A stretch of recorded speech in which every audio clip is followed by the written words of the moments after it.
ang tonsil mo, tipulatin, o. Hindi na. Mawawalain ka ito.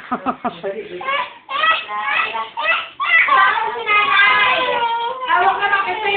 Hawak ka na kasi. Huwag niyo kami ganun, gumanon din kayo. Si nanay na.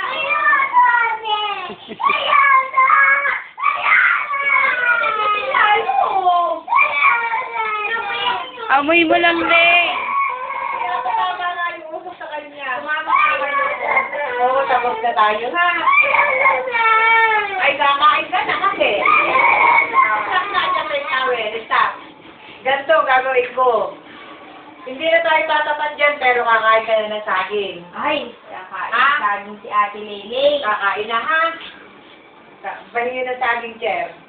Tapos iinom kami ng tubig na malamig. Ay, very good. Gustong malamig. Oo. Oo. Kain na, parang hindi na tayo tatapat. Oh, yan, sain. Oo. Hindi na tayo. Ayun pala